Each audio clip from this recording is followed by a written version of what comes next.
Hello and welcome to News Hour from the BBC World Service, coming to you live from London. I'm Julian Marshall. Today there have been deadly clashes and accusations of vote rigging during elections in Bangladesh. We'll hear live from our correspondent in the capital. Also French attitudes to age gaps in relationships. Our head of state and his wife met when he was very young. We have a duty to respect a love that might contradict our model of a typical relationship. These age differences are the fabric of our society, and it's wonderful. But does the law in France encourage predatory sexual behaviour? Politics in Bangladesh is a bloody affair both during and between elections, and today's parliamentary election is no exception. At least 15 people have been killed in clashes between activists of rival political parties as more than 100 million voters delivered their verdict on the decade-long rule of Prime Minister Sheikh Hasina and her ruling Awami League party. Her supporters have been seen taking control of some polling stations and barring many voters from casting their ballots. The opposition alliance said the level of intimidation and violence against their supporters was unprecedented. Kamal Hussein, leader of the National Unity Front, part of that alliance, said he'd never expected it to be this bad. People are being killed, people are being arrested. Candidates are being arrested, and one candidate is unprecedented, unheard of, could not be dreamt of. I could not even dream of this.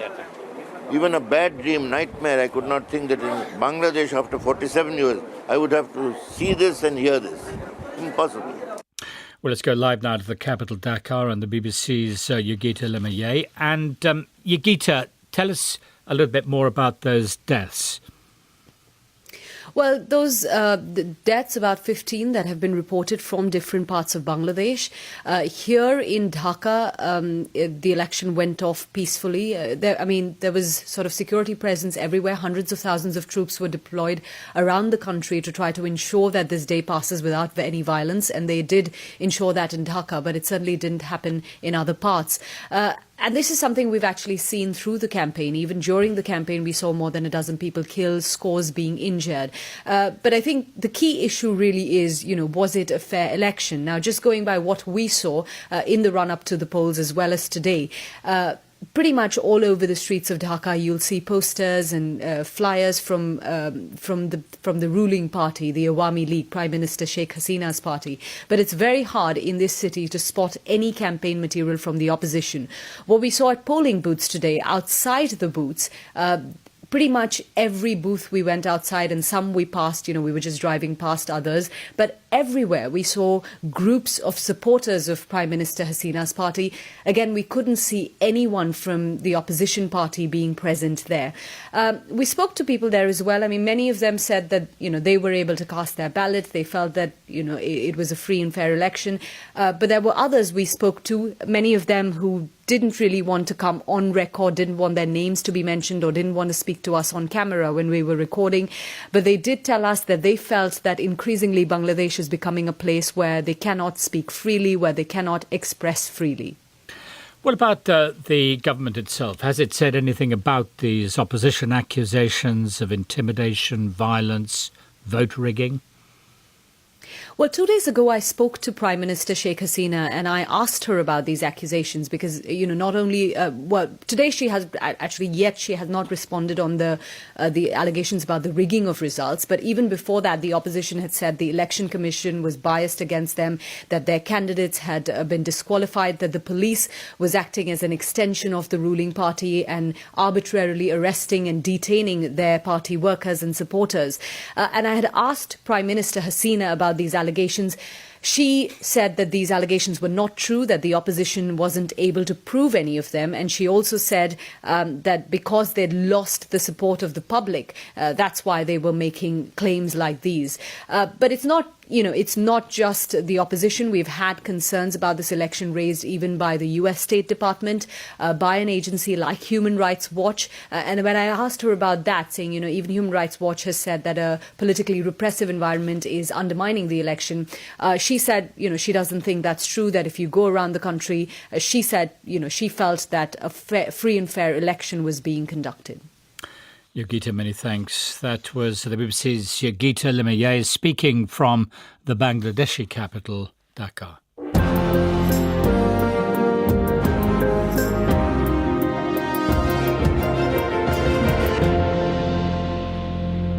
"2018 has been the year in which the scale of the Chinese government's repression of its Muslim Uyghur population has been exposed.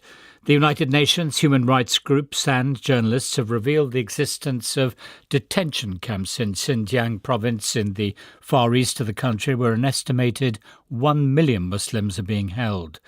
The Chinese authorities call them vocational training centres, saying those detained within them, accused of religious extremism, are taught language, culture and vocational skills.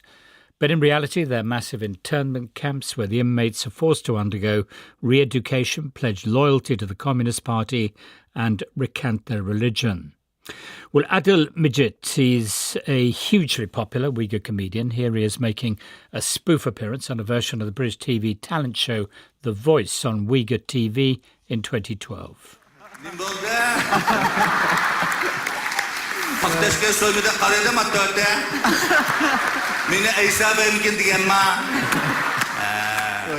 You didn't know I could sing too, he taunts the audience.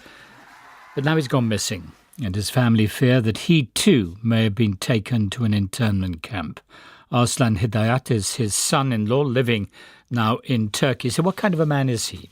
On screen, he's cheerful, joyous. People in the public know him as very funny. We know him as very funny as well, but in his private life, he's a very serious person. He's a very goal-driven person. He wants to make the Uyghur people laugh, and that's his goal. He's very hardworking from a young age. I mean, his father was basically killed/executed by the Chinese government when he was 5 or 6 years old. So he grew up without a father, and I guess that's where his goal-drivenness, his hardworking energy, that persistence, that's where it comes from. Would you describe him as an observant Muslim? Yes, especially in the last, I would say, 7 or 8 years or so. Before he wasn't, because my wife went to Australia in 2008 and she started practicing the religion, and I think he kind of felt embarrassed that he wasn't practicing, but at the same time, my wife could only practice because she was outside of the region. That's when actually people wake up when they actually leave China. Would you describe him as an activist? No, not at all. Like he is not able to. I mean, in every Uyghur's heart, yes, you know of the situation that's going on in the region, and every Uyghur, whether outwardly they do not show that they're for that cause, but inside every Uyghur is. But outwardly, he is not able to, even if he wanted to, because of the situation there.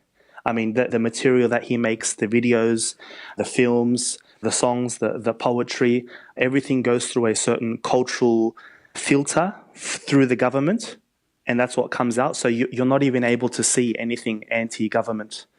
It's not possible. But he can perform using the Uyghur language. Yes. So when did you last hear from him? So my second daughter, Farah, she was born on November 1st, 2018. And so we sent a bunch of photos, look, your daughter, like my wife, has given birth. And he automatically replied saying, oh, thank God, I'm relieved. I'm so happy for you. I wish you well. And then November 2nd, we continued to send videos and greetings and all this, and no reply whatsoever. The last chat my mother-in-law got, that he sent a voice recording saying, look, I've got to make an appearance. And then he was like, I'll get back to you guys when I get home. And he never got home. Some of our friends told us that we saw him at the appearance, and apparently he was taken away from that appearance. And that's it. Taken away by who? Taken away by police. But that's about it. So what do you suspect has happened to him? Well, as you know, for the past almost 2 years now, with the concentration camps and the prison sentences, he's most likely either in the concentration camps or the prisons, because every time we've tried to call his workplace, or we've tried to, with the consulate here in Istanbul, they're always saying, look, you got to reach someone higher. We've got no answers. We don't know where he is. We're basically not able to get any answers. And that's why we've had to go to the media, because we've heard of people, coming out after a couple of months dead. If they're lucky enough, they get back the body. If they're not, they're cremated and the evidence is put away. So this is November 1, around mid-October, he actually just got out of hospital. He was in hospital for about 70 days because he had a double bypass surgery. And upon his release, apparently on Xinjiang television, about 153 officials from the Xinjiang Theatre Company or government office were suspended/sacked. But he never told us this. We only found out about mid-November. And then about 2 weeks later, he's gone, basically. Why should he have been taken away, do you think, by the police? You told me that he was religiously pious, but that he wasn't an activist in any way. Well, there are other things on the surface, like him going to the mosque, praying. He's been to Saudi Arabia 5, 6 separate times. Why didn't the Chinese government stop him before then? So it goes back to the situation of the region, of its original owners, and because people like my father are cultural role models, cultural figureheads. They've taken away businessmen, poets, scholars, people that work in the newspapers. It's a repeat of history. They've done this before and they're just doing it again. For China, his family being in Turkey, so my wife, my brother-in-law, my mother-in-law, them just being here in itself, China labels Turkey as a terror state. So that's also a crime. So there's a multiple of crimes, if they are crimes. But what's interesting is under Chinese law, under its constitution, people are technically allowed to practice their religion freely. Obviously, as long as there's no radicalization or extreme versions of it. But we see that from time to time, Muslims, Christians, and other religious groups are persecuted this way. So I would imagine that you are concerned for his well-being. I mean, you've described someone who is clearly not well, who has been sent to a camp, or you suspect he's been sent to a camp where conditions are far from good. Yes, you're exactly right. And again, we're worried about his health. We just want answers. Where is he? If he has committed a crime, what is that crime? I'm all for justice. If he has legitimately committed a crime, go for it. Sentence him however way you want. But by the looks of it, there's nothing. Like I said, they're locking up all the cultural role models in society. The politicians are mostly gone. Even though they are puppets of the Chinese government, they are the closest thing to leaders that we've got. That was Arslan Hidayat, the son-in-law of the missing Uyghur comedian Adil Majid. And later in the programme, we'll be talking about how China is shaping global discussions about human rights. You're listening to the BBC World Service.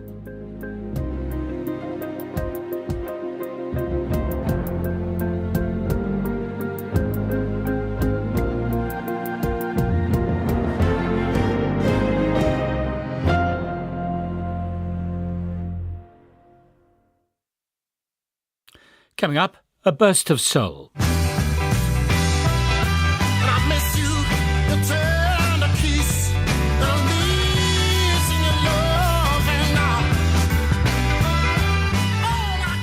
But can you guess which country the singer is from? Find out in about 30 minutes. The latest headlines from the BBC Newsroom are these 15 people have been killed in election-related violence in Bangladesh, where national parliamentary polls have now closed. The opposition has cried foul and some of its candidates have withdrawn. The Democratic Republic of Congo is holding landmark presidential elections after a delay of more than 2 years. We'll be going to Kinshasa in about 15 minutes. And South Korea says North Korea's leader has voiced regret that he hasn't yet been able to make an historic first visit to Seoul.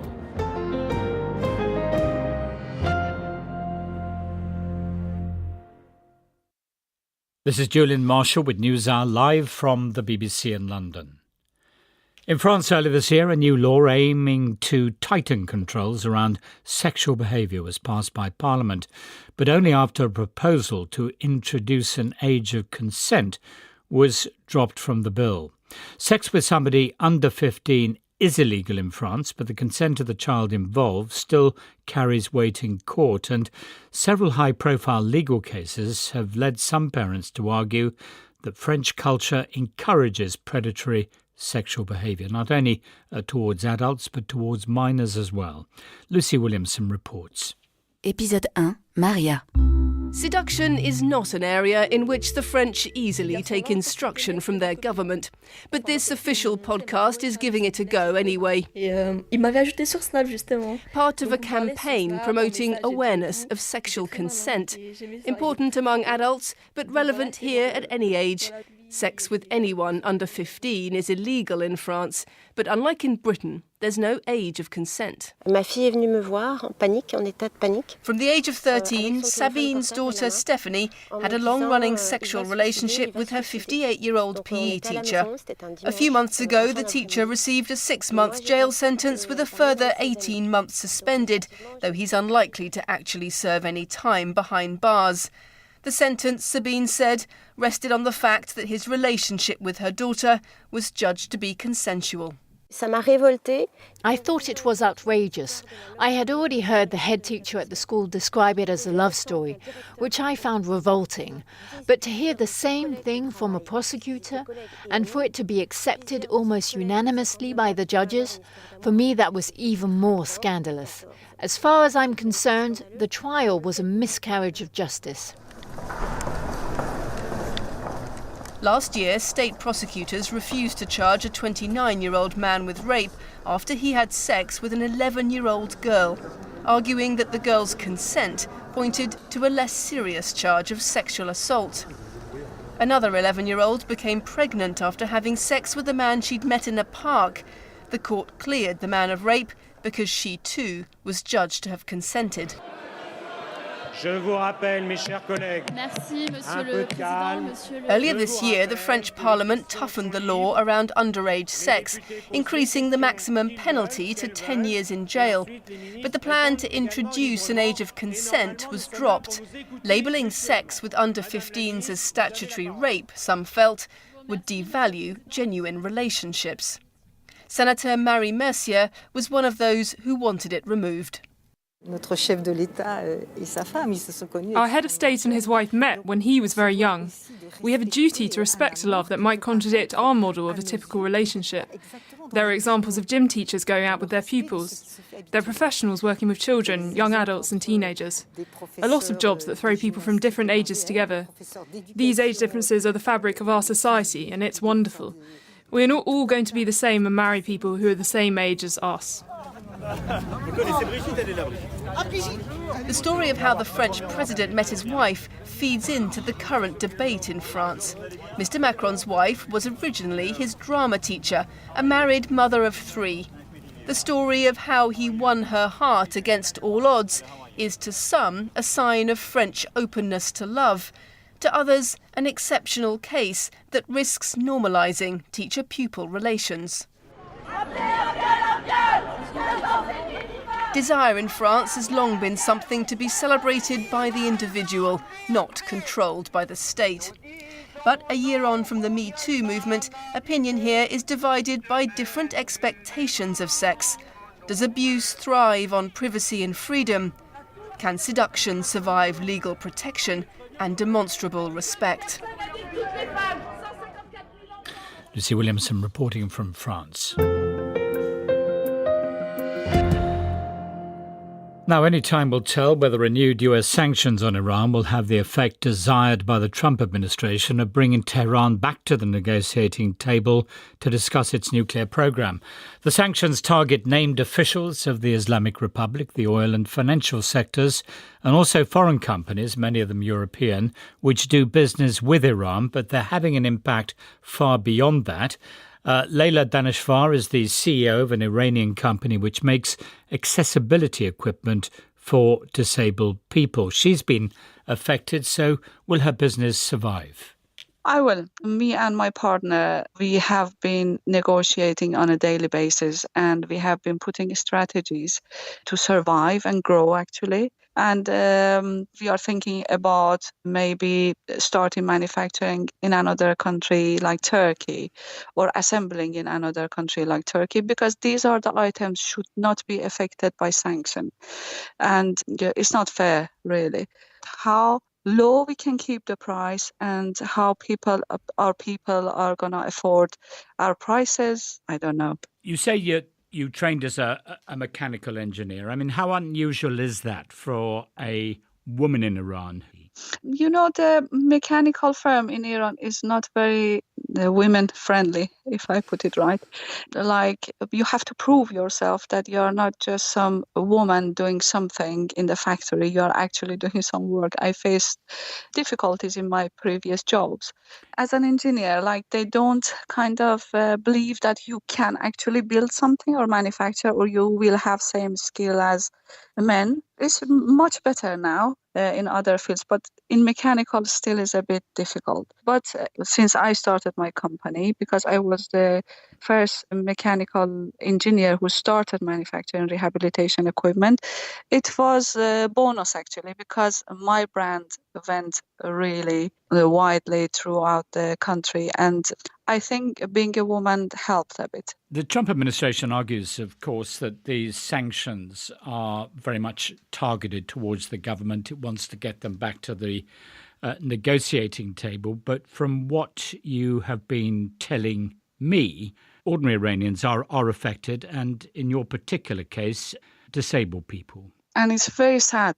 I wish they knew that it's not possible to sanction a country without... the government has been always the same throughout all these how many years, but the people are suffering now, especially the wealthy ones. They go abroad, they do whatever they were doing before, maybe less fancy luxury trips, but for disabled and elderly section and the sick people in Iran, they get less and less equipment that is necessary for them. I can tell you an example that why we had to increase our prices. If I was getting our raw material, within 1.5 months, the prices of our raw material in one item became triple because of when they imposed the sanction. And after that, the dollar compared to Iranian rial became much stronger. So whatever was imported, it became double, triple, 4 times the price that we used to buy. So we could not actually survive without increasing our prices. 6 out of 10 disabled had at least one fracture during the period they had become disabled. And that was so sad. And now, knowing that people are struggling for basic items to buy, we don't know how much accessibility is in their priority purchase basket. And that worries us, because we were supposed to be affordable, we were supposed to be cheap, and still we are the cheapest. That was Leila Daneshvar, CEO of an Iranian company which makes accessibility equipment for disabled people. Do stay with us here on NewsHour. A lot more to come in the next 30 minutes.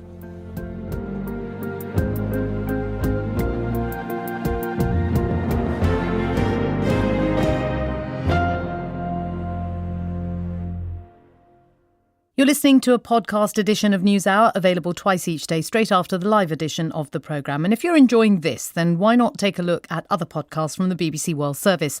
The documentary brings to life stories and investigations from across the globe. Or Witness, remarkable first-hand accounts from important moments in history. Or how about The Food Chain, our podcast for foodies, farmers and anyone who cares about what they eat and where it comes from.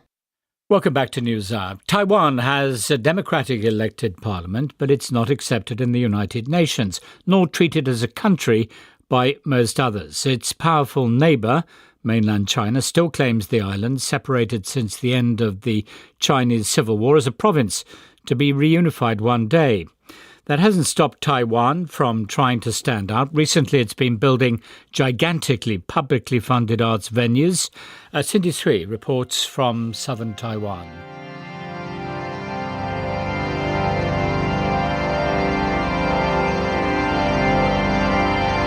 That's the sound of Asia's largest organ. With more than 9,000 pipes, it was making its debut at the Wei Wuying National Kaohsiung Center for the Arts, the latest mega arts construction project unveiled by Taiwan.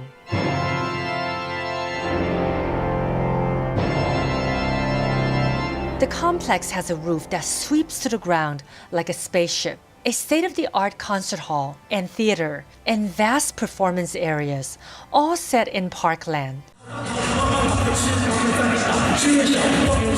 It's a hip-hop night at another of Taiwan's mega projects. the National Palace Museum's southern branch, in the city of Jiayi.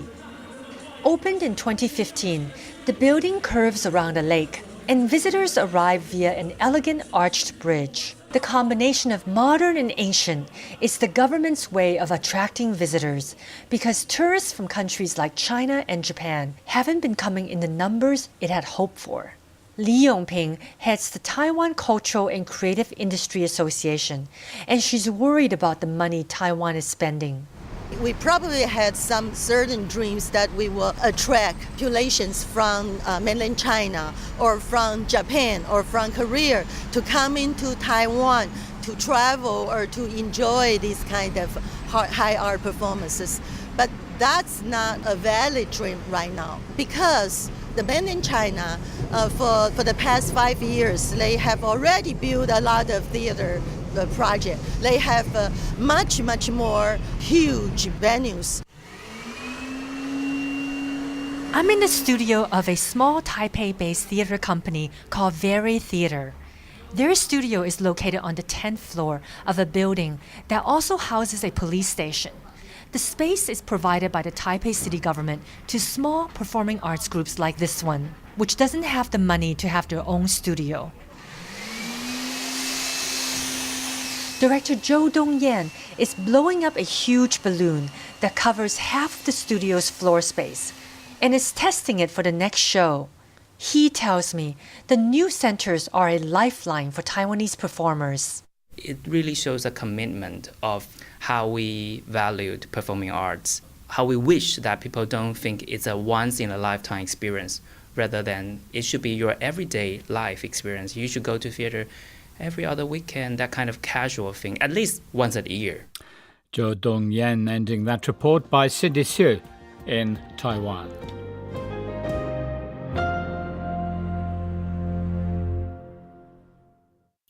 You're listening to the BBC World Service. This is NewsHour, and we go now to the Democratic Republic of Congo, that mineral-rich but dirt-poor Central African country where the vote is underway in a long-delayed presidential election. Joseph Kabila is finally standing down after 17 years in power, and voters are choosing his successor.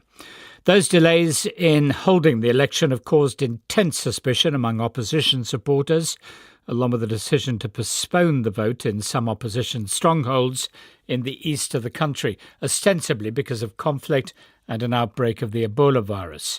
Speaking to reporters as he left a polling station in the capital, Kinshasa, President Kabila was asked if he believed the elections would be free and fair.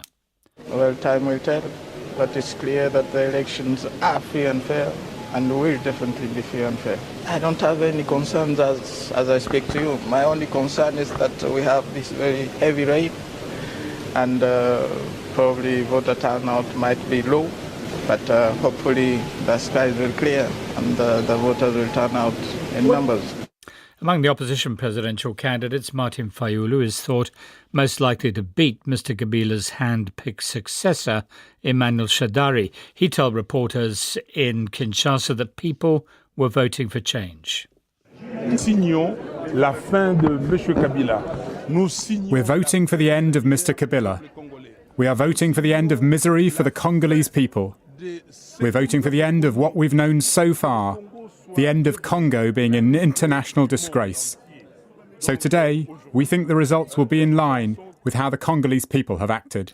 Well, today's election could mark the first peaceful transfer of power in the DRC since it gained its independence from Belgium in 1960. But these voters in Kinshasa had mixed feelings about the election process. I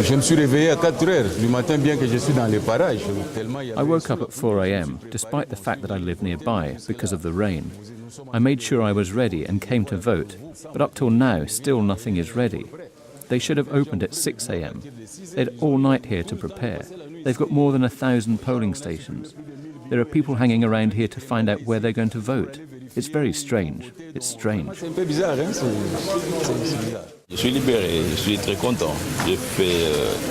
I feel liberated.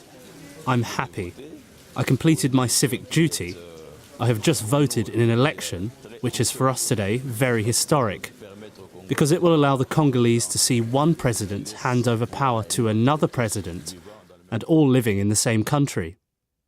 Voices from the streets of Kinshasa, and the BBC's Salim Kikeke told me more about voting in the capital.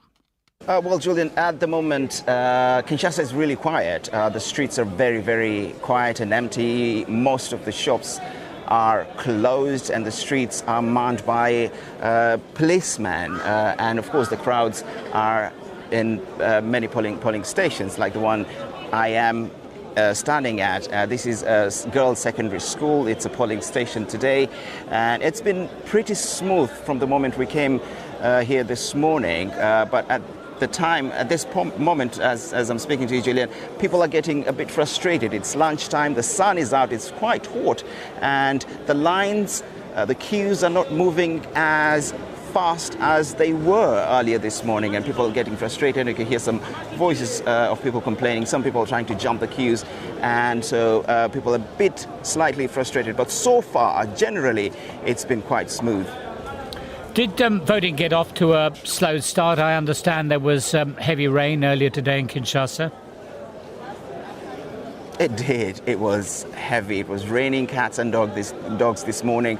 There was absolutely no movement at all. And when it rains in Kinshasa, it really, really pours. But an hour after the polls were meant to open, that's when the rain slightly receded, and you could see people coming into polling stations, some with raincoats, some with umbrellas. And I think because of that, there was the process started quite speedy in the morning, and as they panned out, so more people started coming out, and now suddenly the queues are moving quite slowly. But many people that we've spoke to who have voted here were very happy with the process. They came in, looked for their names, joined a queue, and it took like 15 to 20 minutes for the whole process to complete, and they were quite happy.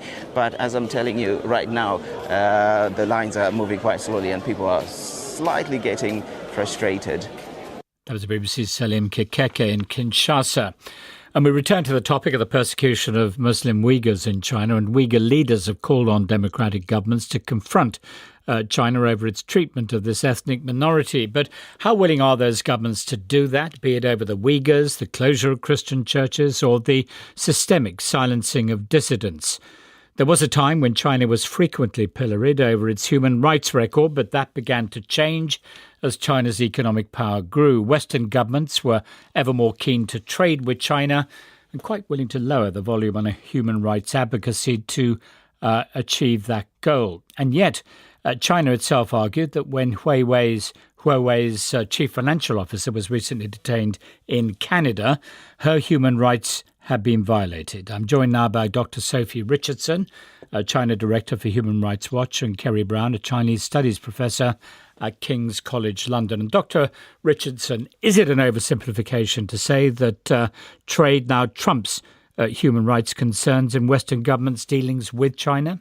Abuses in China and committed by the Chinese government overseas have accelerated and worsened. We haven't seen a commensurate pushback from Western governments.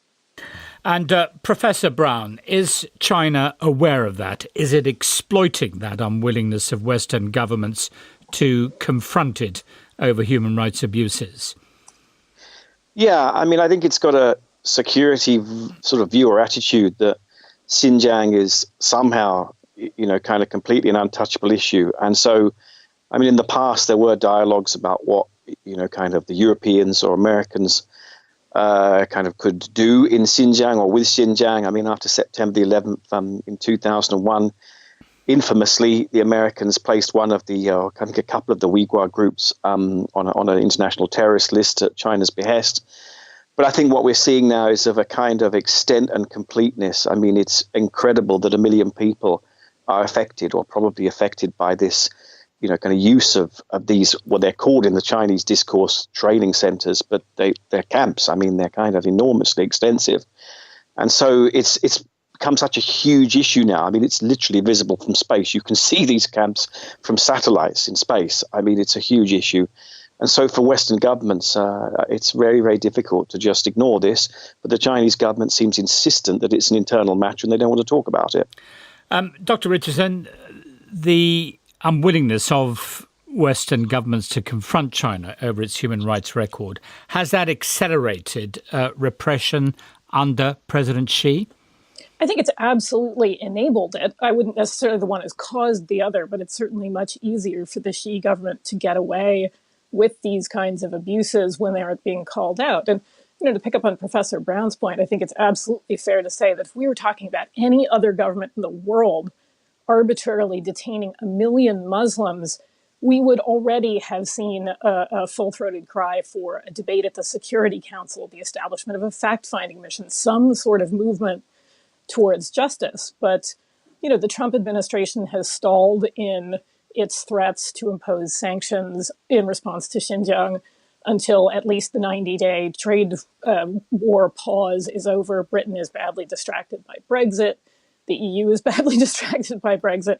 It makes it much easier. The cost is much lower for Xi Jinping to carry out this kind of repression, knowing that there isn't going to be any sort of meaningful penalty imposed by the outside world. And Professor Brown, does China have any kind of concept or definition of human rights? Well, traditionally, it's always said human rights are collective rights, not individual rights, even though it's become more and more capitalist. And of course, Chinese people have become more and more focused on their individual aims, almost sort of fragmented in a sense. There's not this sort of grand sense of collective rights that there used to be amongst the society.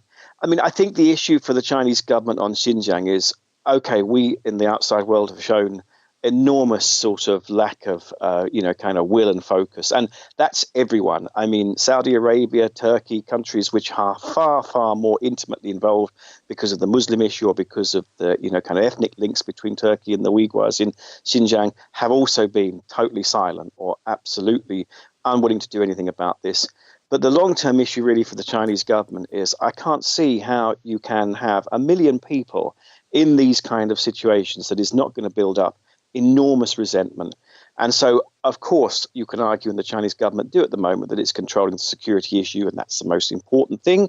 But in 10 years' time, you're going to have 1 million people who have really terrible memories. And I can't see that that's in anyone's interest, least of all the Chinese government, because they're going to have to be dealing in the future leaders and future generations of leaders and Chinese people are going to have to dealing with an issue that is built up now through this incredibly draconian kind of movement. So I think that, this is lose-lose for everyone.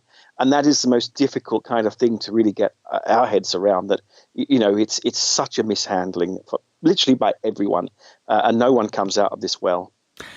Dr. Richardson, a prediction there from Professor Brown that the treatment of the Uyghurs could backfire on China in the future, but also in the future, China might not continue to enjoy economic growth.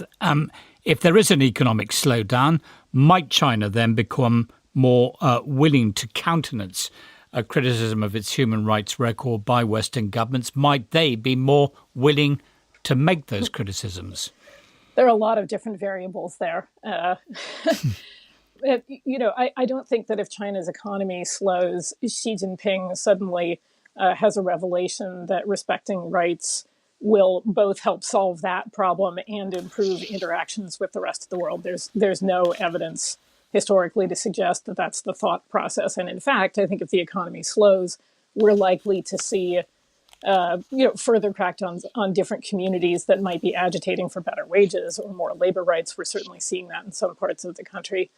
But I want to make very sure that your audience hears that there is a growing community of extraordinary people all across China who are fighting every day for their rights. And their work is really the great success story of the last 30 or 40 years. And for any government that's championed that kind of work, it's very important that at least they stay engaged on that issue. I think it's also important to note that we are slowly and belatedly, for sure, but at least we are starting to hear some pushback from countries like Turkey and Malaysia and Indonesia, or organizations like the OIC, with respect to Beijing's treatment of Muslims. And so I think the future might hold a very different picture than what Xi Jinping is imagining right now. Dr. Sophie Richardson, China Director for Human Rights Watch, and Kerry Brown, Chinese Studies Professor at King's College London. Thank you both for being with us. A reminder of our top story this hour. The opposition in Bangladesh has accused the government of unprecedented intimidation and vote rigging during today's parliamentary elections. At least 15 people have been killed in clashes. Our correspondent in the Bangladeshi capital, Dhaka, Yogita Limaye, described the atmosphere. We spoke to people. Many of them said that, they were able to cast their ballot. They felt that it was a free and fair election. But there were others we spoke to, many of them who didn't really want to come on record, didn't want their names to be mentioned, or didn't want to speak to us on camera when we were recording. But they did tell us that they felt that increasingly Bangladesh is becoming a place where they cannot speak freely, where they cannot express freely. Also this hour, there's been enthusiasm among voters in the Democratic Republic of Congo as a presidential election is held there after a 2-year delay.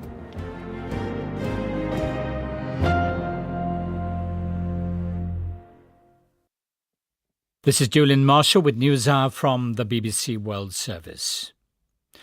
Burundi is an African country long troubled by political and ethnic violence, and over recent years there have been increasing reports of killings, disappearances, torture, rapes and arbitrary arrests.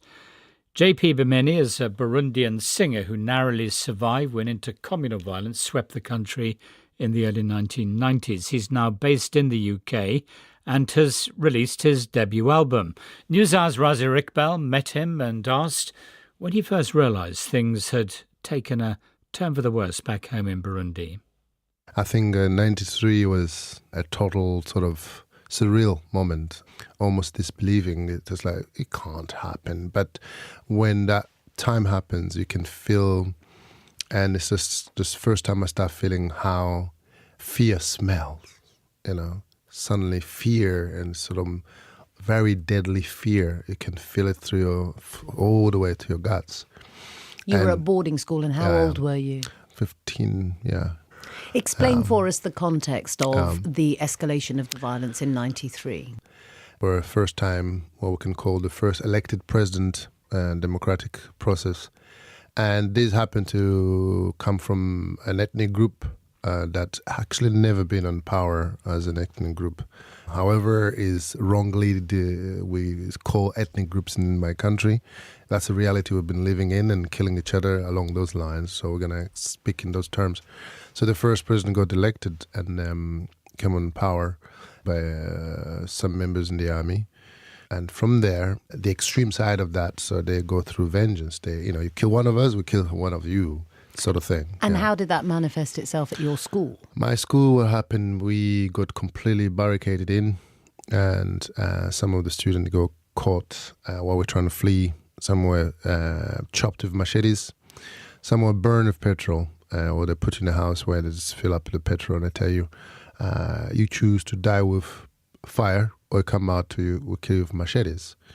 So how much of this did you witness? Basically, where we were trying to flee, we got blocked in the middle of the street. In the end, it turned out violent, so they start chopping some of us there. And I remember being underneath all this crowd. I remember a flow of blood, and when I saw the red and flowing like someone just poured a bucket of water, but that was blood. And then something woke up in me. I said, this is real.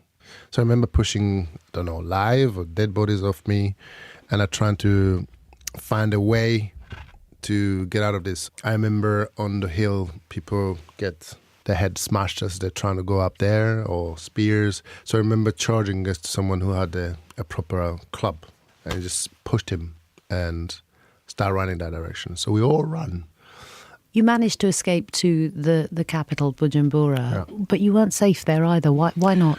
Suddenly everything's taking a shape of ethnic groups, where they feel safe, where they don't feel safe, and all that stuff. And I was in the capital, and I'm looking for the next school, because I was focused. I wanted to go to school. And the youth mostly, they've turned into militias until today. It's the same game. And the people you grew up with, they've taken the side of the ethnic groups or whoever's giving them money. And I remember giving a lift on a motorbike, someone who's been asking me for a lift. And the head of the military asked me for a lift, and I couldn't say no. And the other group started looking for him. We see now, you are with that side now. So, and when they came looking for him, they finished him off. They're trying to kill me too. The first bullet missed my head. Second went through my side, one the back. Third, there was no more bullets. So that's how I got up, trying to run.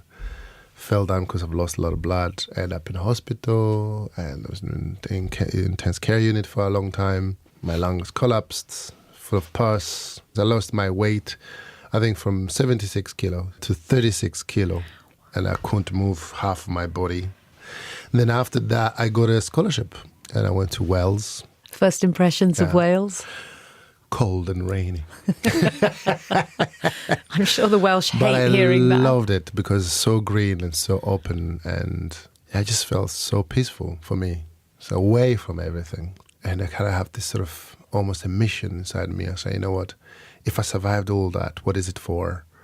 How did you survive all of that mentally? I mean, clearly there was double trauma, if not more. Yeah.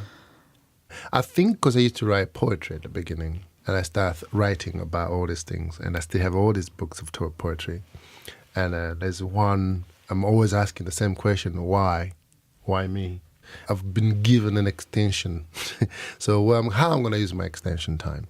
Is it a spiritual assessment for you? Yeah, I think somehow there is a level where the spirituality comes in. Because I remember on the deathbed, the priest when he came and said the last rites, and I said, I don't think it's time yet. I feel like I need to see and prove to myself, and hopefully do something that the world is not about hate and killing, and there's more to life.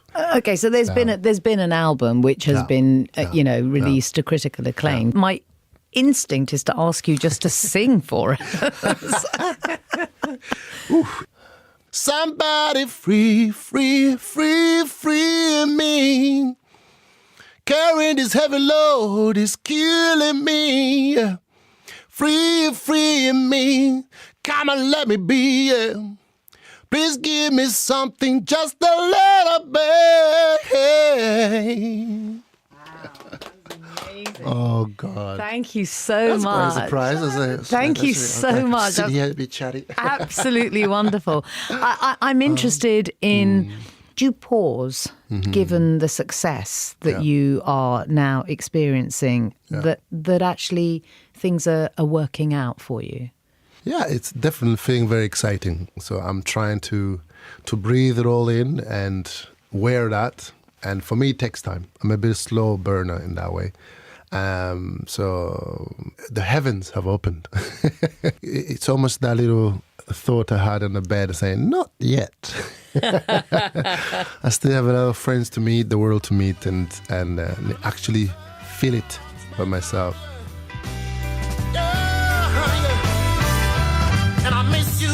That was JP the Man, who's just released his debut album, Free Me. That's it from this edition of News Hour. From me, Julian Marshall, and the rest of the team, goodbye. Let's end with I Miss You.